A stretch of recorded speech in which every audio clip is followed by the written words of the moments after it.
Hello, everybody. I'm still trying to figure out there's some kind of a weird issue with the other page, and for some reason, hang on just a minute while I try to figure out what's going on. Right, okay, so that one's there. Okay, now we are on. Okay, we're running. Okay, it's all good now. And anyway, so hello, darlings. Good to see you. I'm Tad. I will be here until about 1 o'clock. Sorry, until about 2 o'clock my time. It is now 1:02 because I was messing around with all of that nonsense. And I will be reading more from Happy Hour in Hell. And that's kind of the sum total of what's going on. Here, let me tilt that down a little bit. That's kind of the sum total of what's going on at the moment here on Tad TV all the time, every day, all the time, just what you didn't want to see. What all was I going to talk about? Well, another crazy week of things, much dog action as usual. But the most interesting thing that happened since I have spoken to you last, and which was the reason why I was not present last Saturday, Sunday, this time slot and the next one, was because my high school class had its 50th annual reunion. And that was fun, interesting, entertaining. Nice to see a lot of people that I went to school with, and a lot of really nice people. And I wish I had more time to pick out several of them and sit down and have a proper conversation instead of what I was doing, which was kind of rotating around and seeing if I recognized people and looking for a few special select few that I was hoping would be there and I could say hello to. The joke I've already made, but I'll make it again because it's so very true, was it was very much like going to a party back in 1975, because it was a room full of people that I knew, and everybody looked slightly weird. Now, in 1975, that was because of drugs. This time, it was because we were all old, and it was most interesting. There is definitely a whole weird thing about seeing all these people that you literally haven't seen in 50 years. A few of them, obviously, I have friends from that era, and we still see each other. And in fact, I went to the thing with two of them, to my two closest male friends. But beyond that, it was very interesting and very strange. And I didn't get enough chance to talk to people to kind of get a real feeling for what they were all doing in their lives. One of my friends who I went with, what his question, he would just ask people, "Are you still working?" Or, "Are you working?" Because so many people are at the age where they're retiring, which, the entity still stuck inside my head is probably closer to my high school age than my current age. I think I'm probably a bit calmer and more patient with life and things, although sometimes you wouldn't know that if you hung around with me. But I just don't, I don't think anybody thinks of themselves as the age they're at once they're not young anymore. There's just a kind of a well-known thing, which is that we kind of at a certain point stop thinking of ourselves as moving forward, and we just kind of settle into being who we are. But then the mirror tells you it's not true. You are getting older. So it was very interesting. And it's one of the things that I would love to have, like, several of these kinds of events. Because instead of trying to catch people and just say, "Hi, how are you? God, it's great to see you. I haven't seen you in so long." It would be really interesting to kind of sit down and have a proper conversation with lots of these folks that you have in common with, that you all went to the same school half a century ago, and really ask them about, like, what have you learned, or what do you feel differently about the world than you did when you were 18, or, all kinds of things like that. But that's not the way these events tend to be set up. There were other events that were part of the weekend that we didn't make it to for various reasons. One reason was because one of my two good friends, one of them has fortunately moved back from the East Coast and now lives close to me, which is great because we get more chance to see each other. And the other one is still down in Southern California. So I hadn't seen him for months and months and months and months, probably actually a year at least. So when he came in, rather than go off to the other events that were set up to go with the whole weekend, the reunion weekend, I guess, we were more into just kind of hanging out and checking in with him, and you know, because I've known him since high school days, and you know, he's very important to me. His family is very important to me, and I like to hear what's going on with them and get all the latest. So but you know, it would be nice to actually have these things run more like a seminar where you'd actually sit down in groups and talk about things, and kind of find where people had their high and low points in their lives. Not that we're going to all die right away or anything. With luck, most of us will live another 20, 30 years. And I fully intend to, by the way.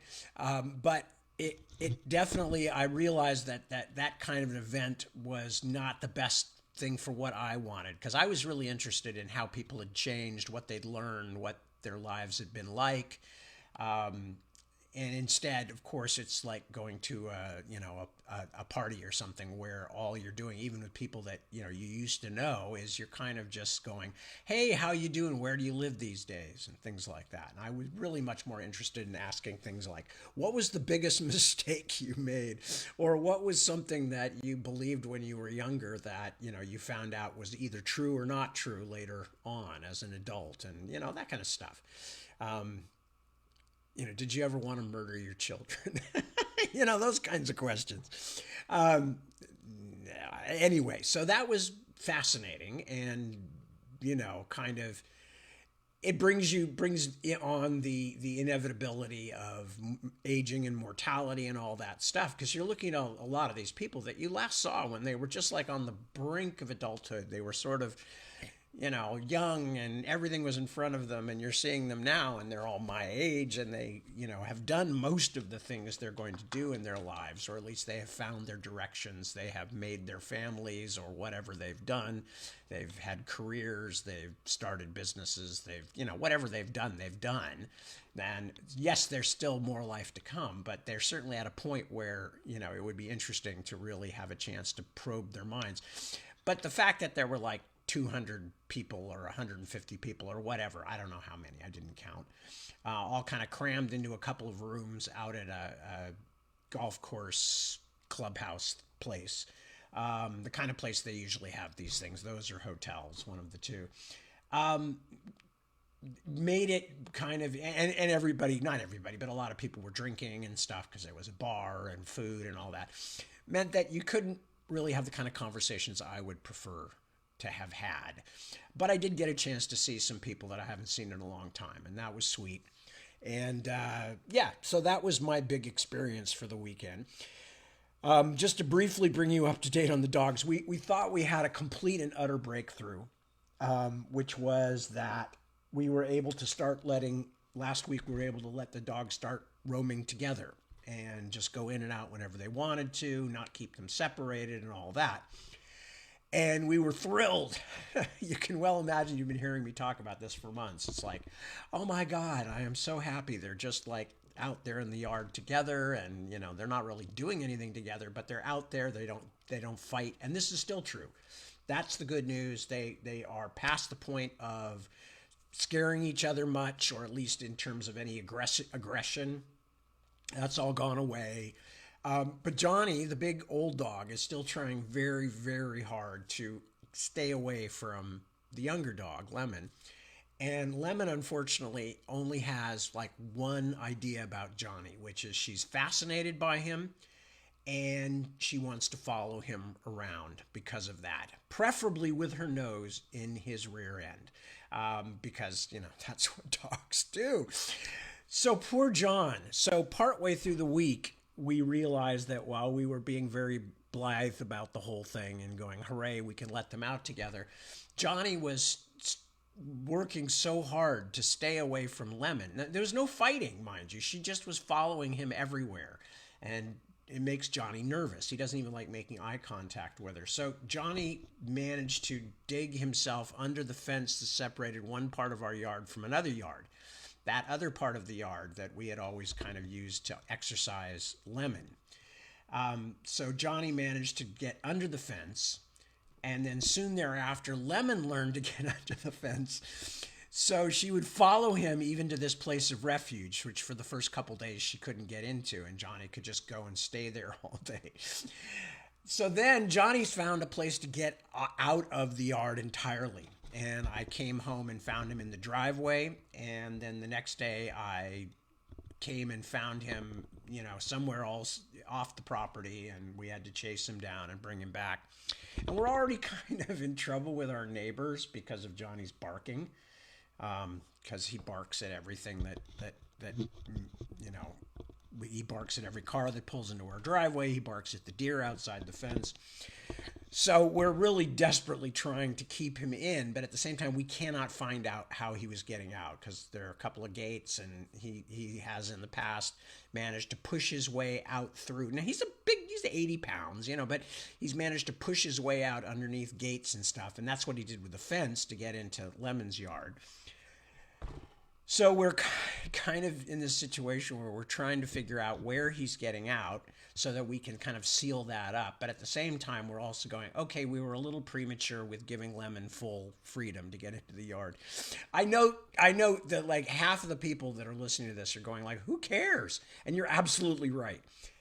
This is like talking about your kids or something. But it's also, there's an amazing amount of time. Those of you who wonder, why does it take so long for somebody to write a novel, especially a fairly fast writer like Tad? Well, part of it is that every flippin' day, 2-3 times a day minimum, sometimes way more than that, I have to go find some decent shoes and climb up the hill, we have a fairly substantial hill at the back of our house, and it's covered in blackberry and other things. So you have to take certain paths to get there, and some of them are quite steep and all that.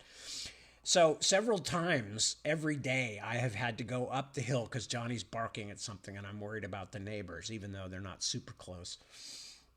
And as I think I might have mentioned a couple of weeks ago, he's obsessed, and there's this one deer who comes over and stands like within a few feet of the fence where Johnny can see him very clearly. And then as maybe he's a deaf deer, maybe he's neurodivergent in some way, I don't know. But he just stands there while Johnny, 5-6 feet away on the other side of a fence, just barks like a mad thing. And I have been so frustrated by this because Johnny will just keep barking as long as the deer is there, and the deer will be there as long as he wants to be. He doesn't seem to have any fear. So I have been forced to the unfortunate contingency of having to shoot this poor deer in the butt with a BB gun. I have a BB pistol, which I got originally to protect our chihuahuas from coyotes. Never had to use on a coyote, but I am now having to shoot these deer in the butt. I don't like doing it. I'm worried that I'm going to shoot one of them. The BBs don't go that fast, and I'm usually pretty far away when I do it, so it's probably not going to actually break the skin. But it's still, I hate doing it. There's a part of me that I'm a worrier by nature. My mother taught me well, and I'm going, oh, these poor things, what if I break the skin and they get an infection? And on the other hand, I'm going, I can't stand the barking anymore, and the neighbors are going to call the police again, and blah, blah, blah. Anyway, so between that and trying to find the dog when he's escaped and trying to keep them separate, it's just been a full-time job for months. So, but we are slowly moving toward something better. And as I said, they don't fight.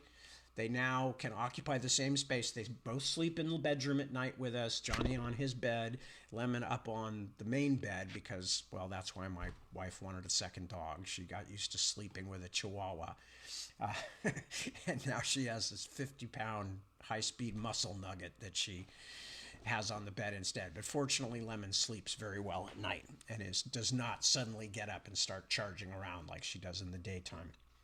Yeah, she's still very zoomy during the daytime, which is one of the reasons Johnny is so bloody nervous. He doesn't understand this. He doesn't remember that he used to do the same thing back in 2012. And he did, he would run around the house so fast when we came back. He was so excited. He'd go leaping off the porch and go 18 feet through the air before landing. I mean, it was amazing. But anyway, all right, enough about the dogs. Let me check in and see. And meanwhile, in there, anytime I can, I'm grabbing the time to write. But that always is being pushed to the back burner by, the craziness of everything else. Anyway, and I won't even tell you about the insurance stuff. It's just horrifying. Let me check in and see who has showed up and who has offered their comments, or at least a hello or a whatever. And let me see, who is it? So I've got Tash, my friend Tash Joyce from overseas in the Antipodes. A Wouter, who Tash says, comrades. Wouter says, Nero dear virgint. Oh, that is terrible. Suzanne is here. Hello, Suzanne. Good to see you. Isaac is here. Hello, Isaac. Christina. Hello. Hazel. There's my mother-in-law. She's probably given up already because she was probably going like, I can only take so much nonsense about these dogs. And I don't blame her. But Hazel, if you're still out there, hello. Lots of love. We're fine. Deb's fine. The dogs are doing better. Everything is pretty much okay around here. Andre, hello, good to see you. Kristen, good to see you. Chenoa, hello, hello. Chris Fab, checking in. Mein guter Freund, hello. Nice to have you with us, Chris. Nikki, hello. Rosalba, and Tracy, and Senor Olaf Keith, my buddy. Hi, Olaf, good to see you. Nicole, hello, Nicole. Mark, checking in from Yorkshire. That's Mark Redmond. Penny Davies, hello, Penny. And Mark Craigbaum, my buddy from the earliest days of the internet, practically. Well, the earliest days of the non-military internet. Anyway, so now that I have wasted a huge amount of time, and Suzanne, you haven't missed any of the story because I was just talking about my high school reunion and all of that stuff. And I'm sure it's funny. This won't be shocking to any of you. Last thought. Virtually everybody I met, even people I hardly remembered, would all go like, oh God, I remember you. And almost all of them were like, I remember you. You loved to talk. You were a talker, or, oh, you said this really funny thing once, even occasionally completely wrongly. I had a few people relate anecdotes to me where somehow I had been substituted, probably because I was such a well-known loudmouth. I had been substituted for somebody else's joke or somebody else's something, and they go, God, that was the funniest thing I ever heard. And they're telling me, and I'm going, actually, I never had that teacher. So it wasn't me who insulted the teacher in that very humorous way, if it actually even happened, and you weren't on drugs. But assuming it did happen, it wasn't me. But I didn't tell anybody that, of course, because, what good would that do after 50 years to tell them they've got their anecdote wrong? And in fact, there's a part of me that's actually kind of like, hell, I'm glad I served a purpose. I'm glad I had a role in the ecology of my high school. And that was the guy who was always on. And it's true. I was much more that way. Last thought. I was very much more that way when I was younger. People who met me in my teens and 20s would know before there was a Robin Williams, and of course my real name is Robert, so that there was a Robert Williams, and that was me, and I was very intent on entertaining people.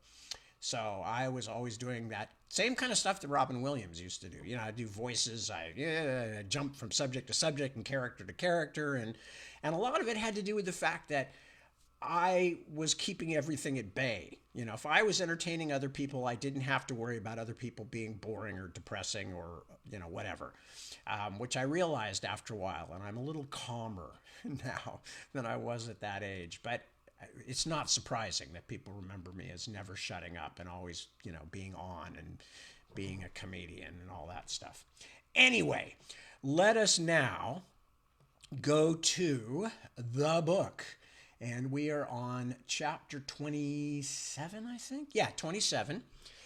Brief précis, very brief, which was that last time Bobby, who had discovered that Vera, his person that he had thought he had been so lucky to have been saved by when he was run over by her car when he first arrived in Pandemonium, which is the ritzy district of hell. Found out that she was not actually all that pleasant, that she had a bizarre jellyfish vagina dentata thing, and that she was crazy. And later on, he found out that she had murdered many lovers when she was alive and kept them all in zinc coffins. Anyway, without going back through the whole thing, Bobby, because Smiler showed up and to make him at knife point tell him where the feather was. You remember the feather. But Bobby managed to get Smiler into a fight with Belle, Vera's helper, and then found, as he was escaping, found Vera downstairs underneath the house with all of her immortals, her dead new lovers, presumably ones she'd had since she came to hell. But they were all in medical jars, like specimen jars. And he knocked one over and found out that the things inside, although chopped into pieces, were alive. And he knocked as many off as he could. They all went after Vera, and he escaped. So that's where we are. So chapter 27, almost, it's almost 1:30 here. I've been talking a lot. Chapter 27, Chancery. One good thing about hell is that there's never any problem getting rid of stolen goods, no matter how late it is. I'd had a lot of time to think between visits from Vera and her vampire groin, and I'd come up with a few ideas of what to do next if I ever got the chance. Now I had it. Vera's fancy neighborhood was on the edge of Sulphur Lagoon, a prestige location close to, among other things, the night market. A vast array of stalls and tents and shacks made of various awful things, where you could buy or sell pretty much anything. Limping and bloody, two things that fortunately don't attract much notice in hell, I made my way to the market and asked around until I found the bazaar of a fellow named Saad Babrak, who looked like a hairless tarantula from his neck downward and had a reputation as a discreet disperser of goods. In other words, a fence. I could only hope Vera's jewelry was good quality. I hung on to one necklace of lumpy lagoon-grown pearls, I'll explain why later, but dumped all the rest of the stuff on Saad's counter and let him piss all over me in the guise of, quote, bargaining, unquote. I didn't want to give in too easily because he'd remember that, but I also didn't want to be there so long that Smiler or some other survivor from Vera's house found me. At last I got a price I could live with, spent a little on the spot purchasing some of Saad's other goods, including some clean clothes, which I didn't put on right away, and a long, sharp, well-made knife with a backward curving guard, the kind of thing I wanted to have in my hand the next time I wound up fighting for my life. I'd made 2 gold weights, 3 copper handfuls, and a couple of iron spits in change from the stolen stuff, plus the coins I'd already taken from Vera's jewelry box. So I was pretty much wealthy, at least for a while. Jewelry dumped, and pockets jingling with money, I picked the inn with the least horrifying reputation I could find, a place called the Black Ostrich that overlooked the stinking backwater where the Styx bellied out into Sulphur Lagoon. I probably looked pretty beat up already, so as I paid, I showed the innkeeper my knife, informed him I wouldn't be sleeping during my stay, so there was no point trying to rob and murder me, and suggested strongly that he and the rest of his employees would be happiest if they avoided my room entirely. Then I dragged myself upstairs and went to work. One of the things I'd bought from Saad's bazaar was a jug of firewater. Yes, that's what it's called, and it's not the Dodge City kind. It's made from the waters of the burning river Phlegethon, and it's much uglier in the mouth than Rip Rash's rum, and you don't need to drink much before you want to go out and beat some people to a bloody pulp. I drank a bit more carefully than that, just enough to kill the worst of the pain from my long captivity and to dull what I was about to do to myself. I bought one more thing from Saad's place, a cracked hunk of mirror glass. Very few people in hell want to own mirrors for some reason, and there certainly wasn't going to be one in a cheap hostel like the Black Ostrich. Now that I could see myself, I went to work, slicing lines in the skin of my face and liberally dousing them with firewater, pausing every few minutes to stick my bloody face into the filthy mattress and scream because it hurt really fucking bad, let me tell you. Once I'd cut myself along the brow line, forehead, cheeks, nose, and jaw, I dabbed away the slow-moving blood, then sliced the cord on Vera's pearl necklace and began tucking the individual pearls into my bleeding wheals. I'd seen a ritual like it on a National Geographic TV show.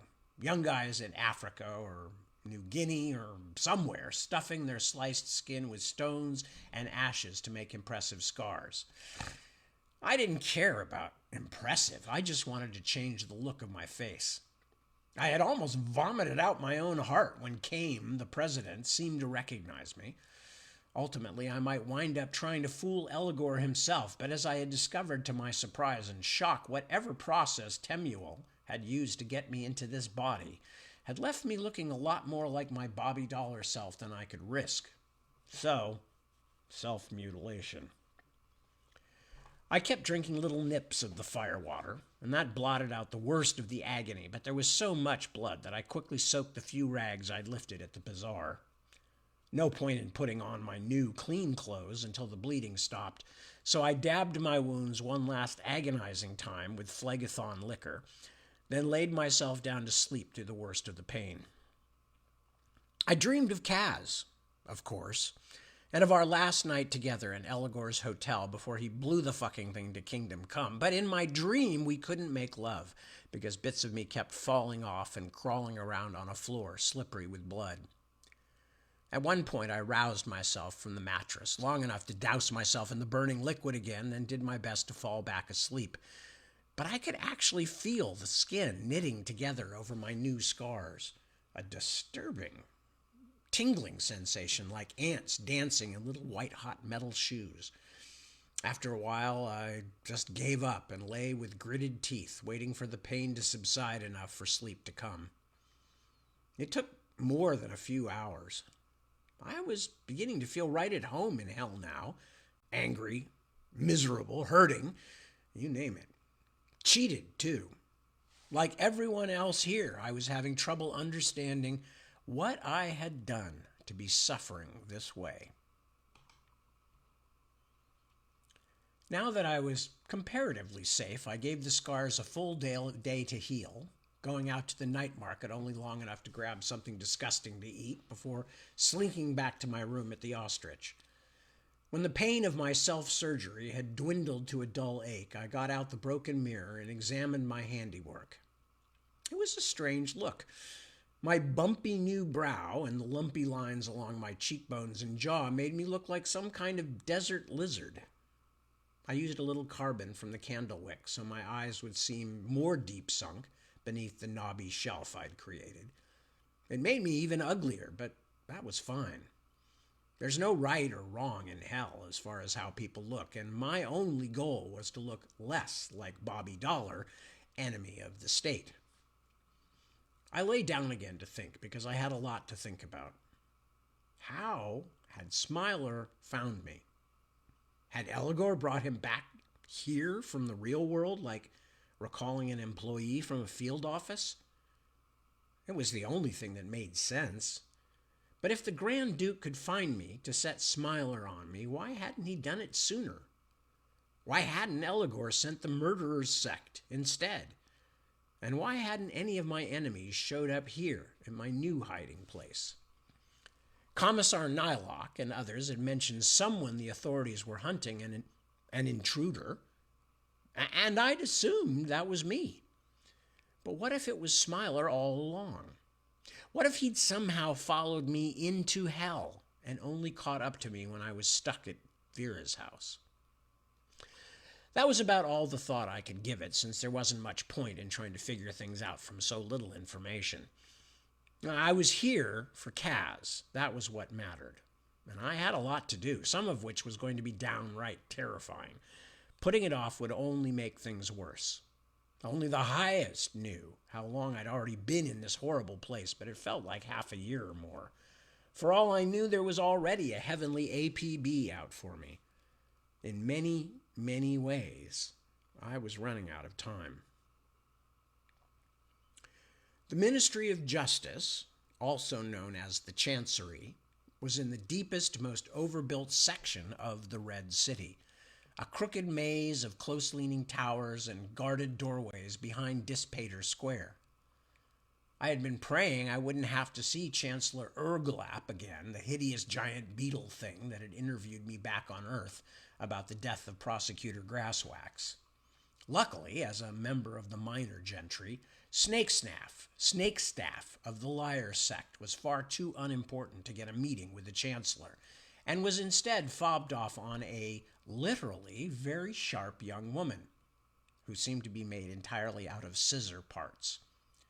Urgulap was present only in a portrait that hung on the wall, watching over the dark office, his shell buffed to a gleam, and his inhuman face frozen in a glower of determined leadership.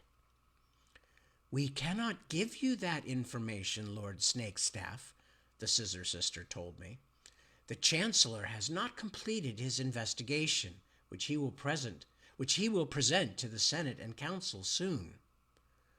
"That's okay," I said, trying to imagine how reckless a guy would have to be to go to bed with a woman whose thighs were sharpened blades. I just need to do something with this thing." I tried to hand her a piece of vellum, but only managed to knock several of the files off her desk. She gave me a look of shiny distaste, then her metal surfaces rasped as she bent to pick them up. When finished, she examined the writing on the piece of stretched, smooth skin. "What is this? Some sort of debt?" "That's right," I said. "Grasswax owed me almost 2 weights. Gambling debts." The real Grasswax had indeed liked to wager, and lost pretty frequently from what I'd heard. But not only had he not lost to me, I didn't even know what contests or games he liked. "So could I get, I don't know, paid out of his estate when the investigation's over?" "Doesn't your sect allow you to pursue these matters out of Grasswax's redenture?"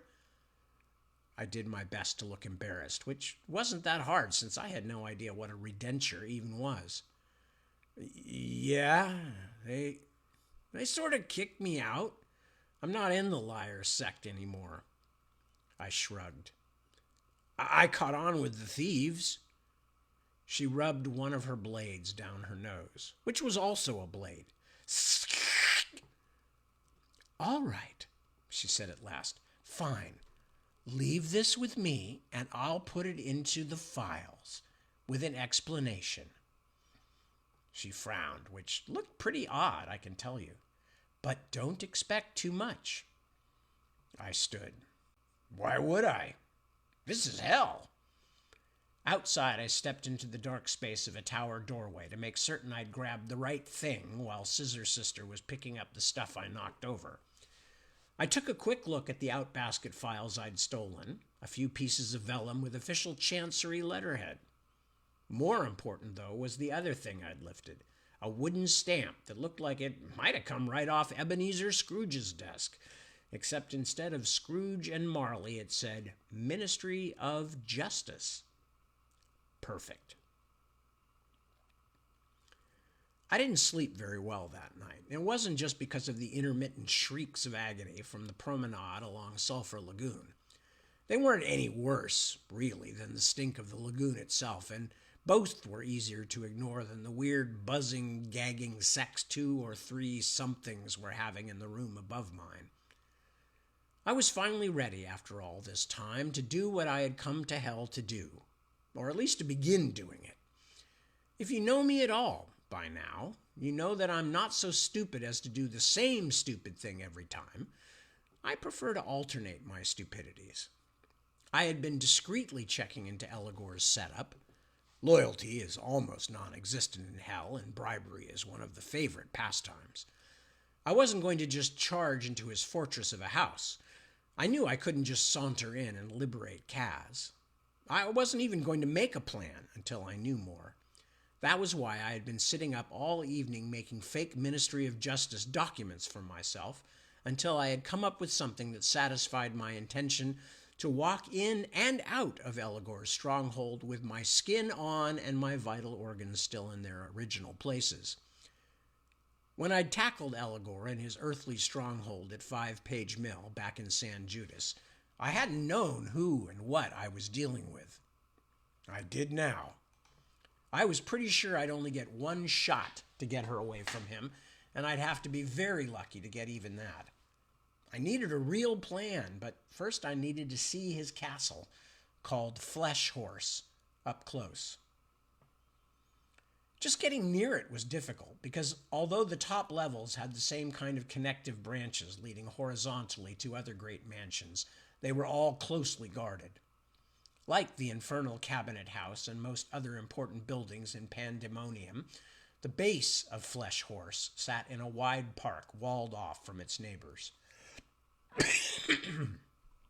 The grounds were tangled with blood-colored trees and aggressively guarded by legions of what looked like albino scorpions with wolves' heads. They didn't worry me too much, because I was intending to walk right in through the front door, at least this first time. Flesh Horse was many acres wide at its base and stretched up so far into the smoky sky that even with the red day lamps burning in the walls, I couldn't see its top. The great stony castle didn't actually look like a horse or like flesh, but it didn't look like a nice place either. Still, Kaz was in there somewhere, and I desperately needed to get her back. It felt like doing that was the only thing that might keep me sane. So I spent several days on my due diligence and lots of money on bribes, gathering information and prepping myself. I had a special set of clothes made by a tailor at the night market, and paid another visit to Sod, the pink tarantula, to pick up a few additional necessities. My scars were all but healed now. The bumpiness in my face still just as ugly, but a lot less recent looking. The night before I started my mission, I drank myself to near unconsciousness with Phlegethon firewater because I was too tightly wound to sleep otherwise. In the near darkness hell calls morning, I took one last swallow to burn out the hangover and the musty taste in my mouth, then carefully dressed and prepared myself before walking out into the Red City, whistling the theme to The Good, the Bad, and the Ugly. Okay, I wasn't doing that last part. I admit that I was wishing Clint Eastwood could have been there too, but it was only yours truly. Chapter 28. The Drowned Girl. Here's a tip. If you're a Mormon missionary or a door-to-door salesman, don't waste your time and outer skin visiting Flesh Horse. My forged documents got me more attention than I would have liked, but they also got me inside the tower and into an appointment with Elagor's chief of security. The Grand Duke's previous head of security, my old friend Howlingfell, had been eaten by a large supernatural monstrosity that was supposed to eat me instead. Something I can honestly say I enjoyed a great deal. The new chief, a hideous thing named Snaghorn, resembled a bloody-skinned grizzly bear with snail stalks for eyes. He'd never seen me before, which doesn't mean he heartily invited me in, of course. Snaghorn spent a good 15 minutes just sniffing me. I'm sure he was just doing his job, but he seemed to do it for a very long time. A very, very long time. But at last Snaghorn seemed satisfied. Instead of biting any parts off me, he touched a curving black claw to my forehead. It felt like I'd been branded. And, in a way, I had. He'd given me his mark, which meant limited permission to move through the lower levels of the house. Not by myself, of course, and not freely. I had an appointment with someone Snaghorn curtly referred to as the Drowned Girl. Fun, fun, fun, any way you sliced it. It's a wonder more people don't make hell a holiday destination. Considering we were in a building that looked from the outside like some kind of giant tube worm had excreted it, and from the inside like a bad acid trip version of a Renaissance tower, the Drowned Girl's office was surprisingly ordinary. She sat at an ancient wooden desk, the old-fashioned kind called a secretary, with lots of pigeonholes to stash things and a large framed mirror sitting front and central in the middle of the desk surface. The windows of the quiet, dark room looked out over a backwater of the Phlegethon called the Bay of Tophet. The whole expanse of river seethed, flames floating on the black boil and sending curls of steam into the red-lit air. The view out the window seemed like a piece of theatrical scenery. The drowned girl herself looked pretty much the way you'd guess. Although swollen in places, she was still slender, the effect heightened by the lank, dripping hair that hung down to the shoulders of her wet, vaguely medieval-looking dress. Her skin was exactly the kind of blue, white, ghastly, and puffy at the edges you'd expect. Her pale, bleached-out eyes watched me intelligently, if a bit resentfully, but every now and then they just rolled up behind her lids and stayed that way for a while, which left me staring at a very realistic corpse in an office chair. "I am Marmora." She sounded like she still had some water in her lungs. "And you are apparently Pseudolus of Prespa," she continued, reading the sheet of vellum I'd handed her. I decided Snakestaff had pissed off too many people for me to walk into Elagor's and use that name again. "What is your business with the Grand Duke Elagor?" "Cutting off the Duke's grand nuts," I wanted to say, or anything similar that would express my feelings about the huge amount of bullshit I owed him for, not least of which was stealing back the girlfriend I'd stolen from him. "It's regarding another member of my sect, the late prosecutor Grasswax," is what I said instead. "The Liars sect has sent me here." They hadn't, of course, but that was what my forged documents showed. "I just want to ask him a few questions about Grasswax." "That will not happen." Her sour smile was made a little creepier by the stream of liquid that dribbled from her lower lip. "His Grand Ducal Highness is far too busy to see someone like you." "I understand." I hadn't expected to get an audience. In fact, I didn't want one. I just wanted a chance to get in and explore.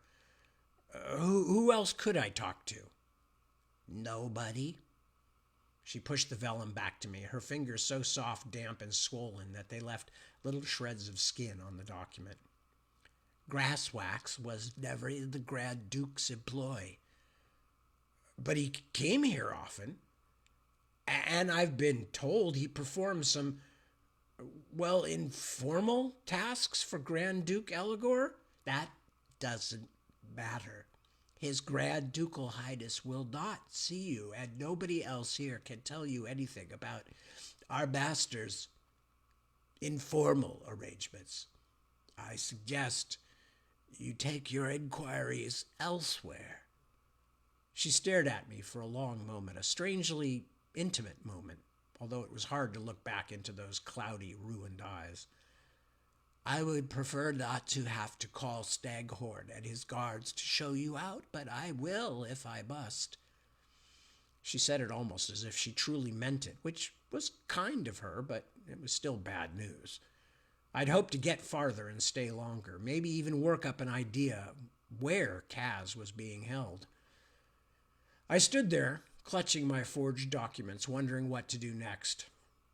All I'd come up with was either asking for a public restroom or faking a seizure when I heard a harshly musical tone like a long icicle cracking.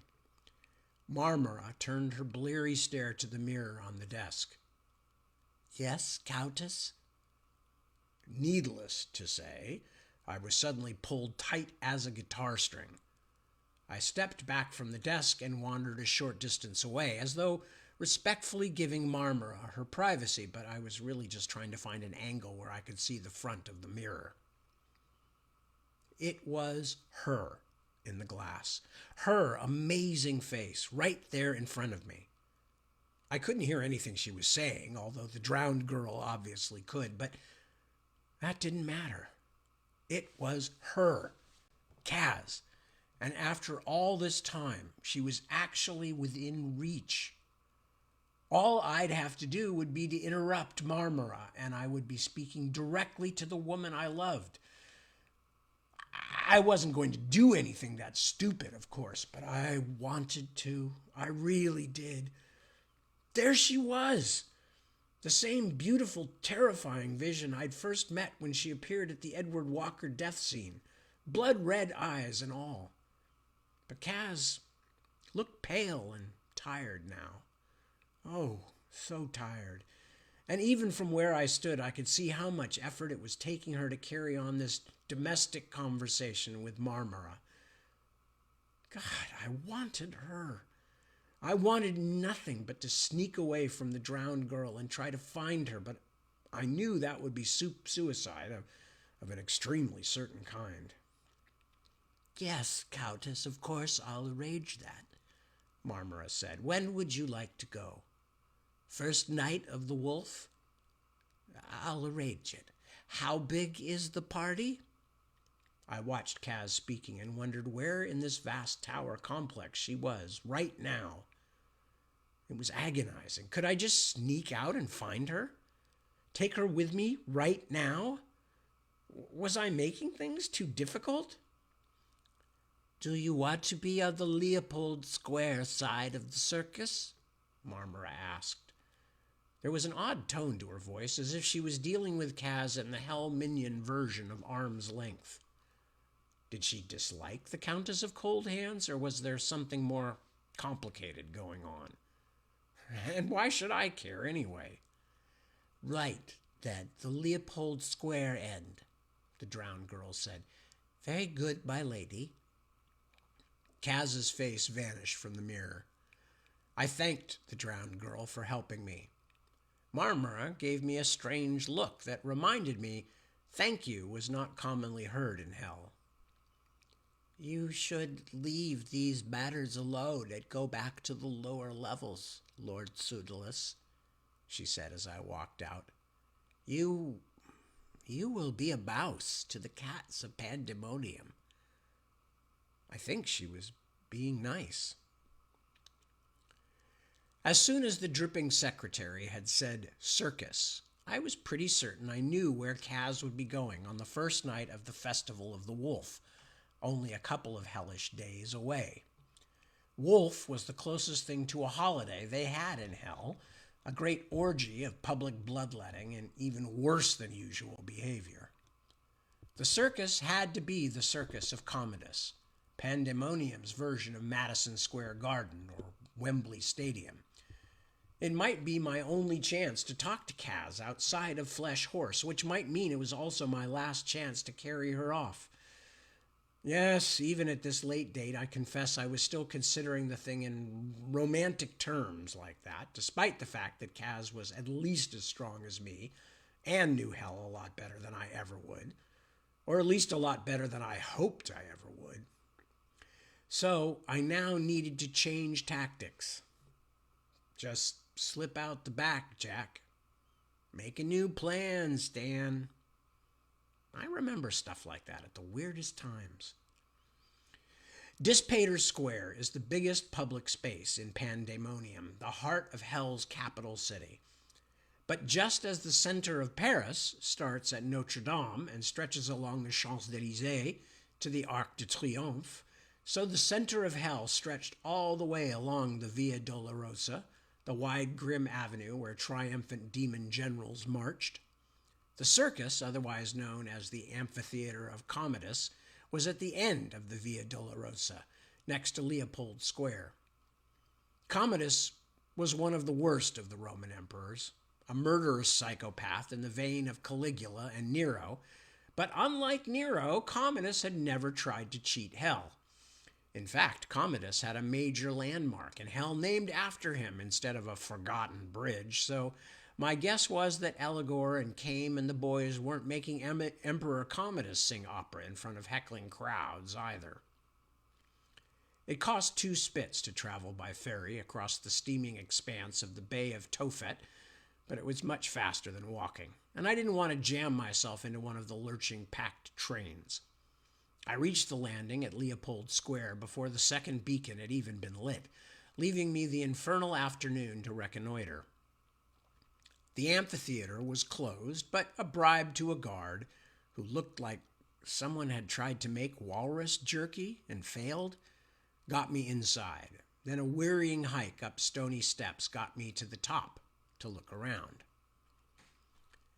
Commodus's amphitheater looked a lot like the famous Colosseum in Rome, except longer and about 5 times bigger. I'm pretty sure you could pack a few 100,000 people into it, or what passed for people down here. A track extended around the entire length, but there was a separate space at the middle, clearly meant for something like gladiator fights. The sands of the track and the arena were rusty with dried blood. Down in the lower part of the stands, near the center of the amphitheater, a large section was sheltered by roofs of stretched skin, like giant albino pterodactyl wings. Since there was no sun in hell, I was pretty certain the roof was for privacy, for hell's most important, and perhaps to protect them from the missiles and saliva of the braver, or at least crazier, of the less fortunate above and behind them. I wandered around long enough to get a feeling for the circus, paying close attention to exits, hiding places, and good and bad spots for making a desperate last stand. Then I sloped back to my room at the Ostrich to rest and think. Neither of those came easy. Every time I started to get a little focus, I would see Kaz's wan face again in that mirror, and my thoughts would be scattered like bowling pins. I had never dreamed it was possible to want something or someone so much, and the fact that I had almost no chance of getting her just made me more obsessive. I fell asleep and dreamed of her, of course. In the dream, she kept telling me to forget her, to turn away and go back. But even in my dream, I couldn't give her up, and so I followed her into endless shadow. What went on at the amphitheater of Commodus on the first day of Wolf? Well, it was pretty much exactly what you'd expect during a holiday in hell in front of 250,000 gathered demons and damned souls. And all of it was ugly, ugly, ugly. The holiday festivities began with the ritual slaughter and dismemberment of dozens of types of animals and damned souls, the kind of fun that would have been familiar at a real Roman Colosseum, except neither the animals nor the damned could die. That didn't stop horrendous bloody things from happening, and in many ways it was worse to see creatures suffering that badly and knowing that even death wouldn't end their pain.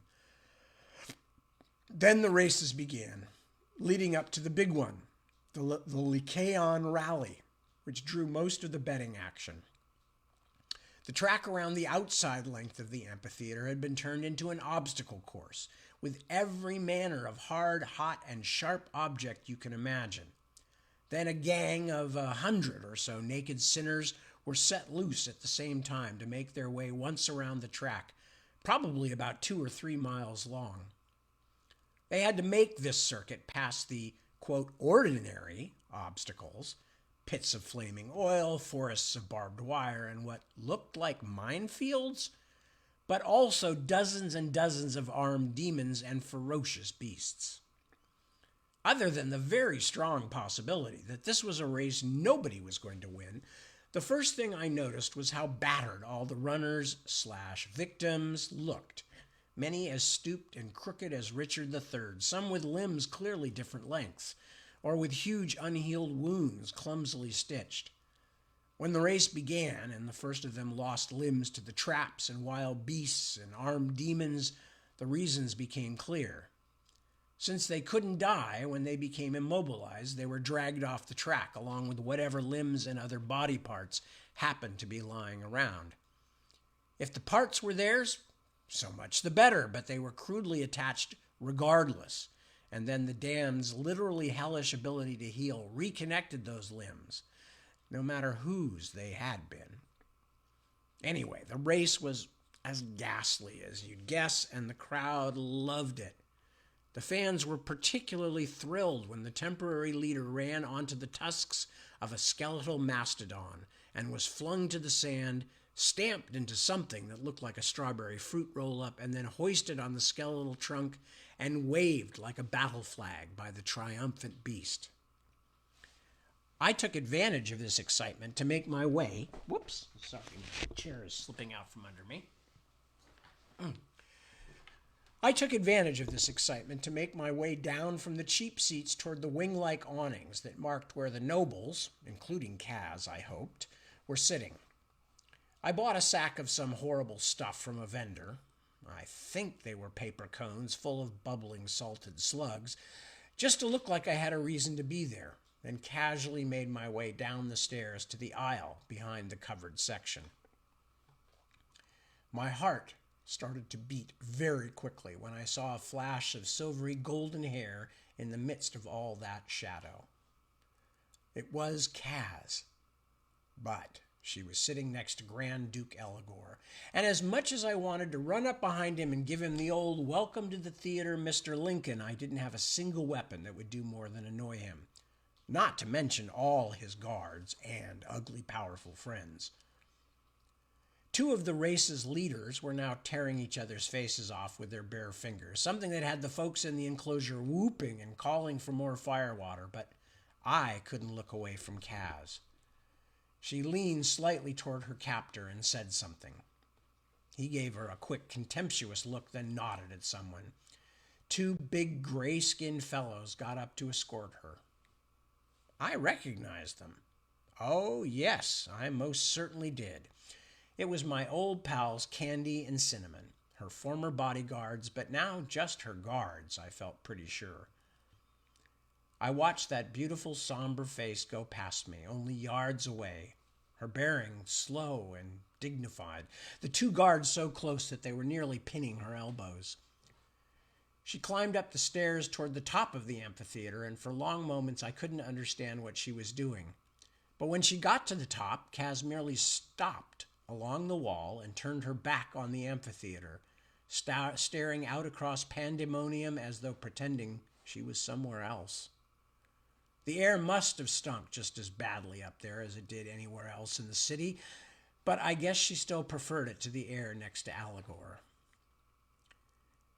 Candy and Cinnamon stared at her in irritation for a moment, then moved a short distance away so they could watch the action below, but they were still keeping a close eye on her. She was definitely a prisoner, and probably had been the whole time I was back in the safe and comfortable real world, trying to decide whether I should come after her. I wasn't liking myself much just then. I moved farther along, then climbed up an aisle, so I was also in the topmost tier, although with hundreds of people between us.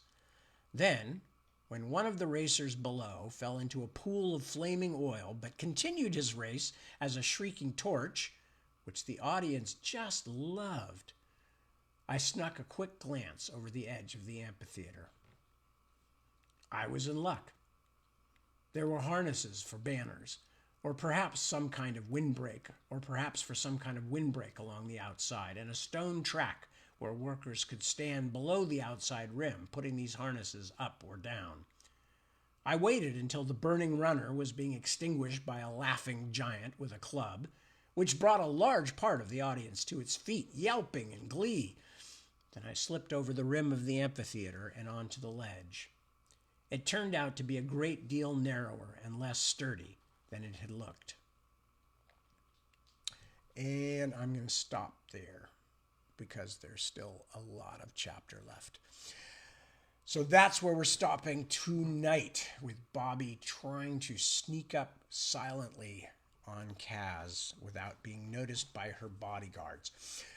So with that, I apologize for the amount of babble which preceded the reading tonight.